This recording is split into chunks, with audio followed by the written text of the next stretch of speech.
So Kevin says, I'm not sure if I agree that culture necessarily takes years. For example, if you start firing people, culture is going to change very quickly. Good point. And secondly, Kevin's put, conversely, given the right carrot, good culture can be built very quickly. And I guess straight back to Kevin, obviously, when we think about what is good, that's a subjective word, right? So what about Eric, from your point of view? When we think about good culture versus bad culture, I guess good culture for me is in line with the objectives and outcomes a company would like. But with akin to making moves in a certain period of time, I think I agree with Kevin. Short term, you definitely could actually get some movement, but can you create a culture that's aligned to exponential growth in a short period of time, or is it a year on year compound? What do you think?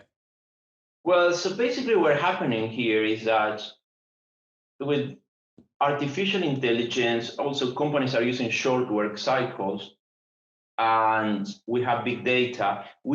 Companies are impacting the markets more and more and more and more. And what's happening at the moment is that companies need to adapt quite quickly, but human beings are not prepared for that.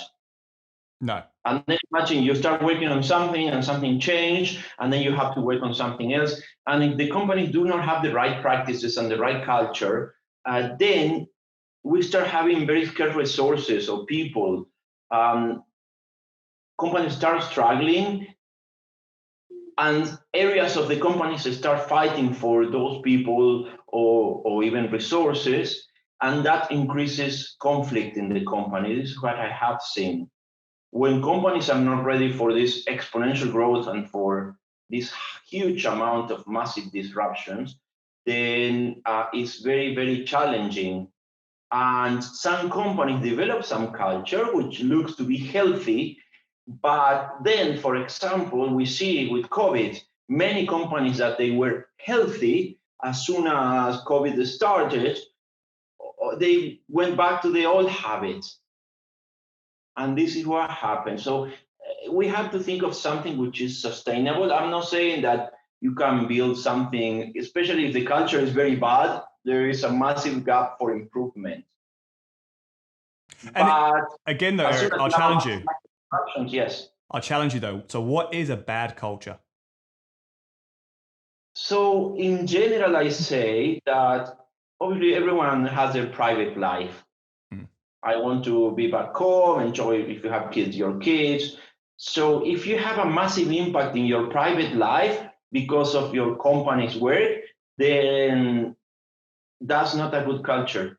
The more the culture is going to impact on your private life, from my perspective, the worse this company is.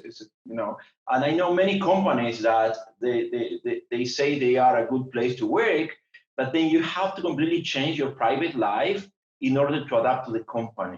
Yeah. So I guess good culture, just to what I'm hearing. So good culture, in your view, is something that has a good balance between your work and your family life, and still achieves the outcomes. So in other words, it's a sustainable culture, right? Is that what I'm? Yeah,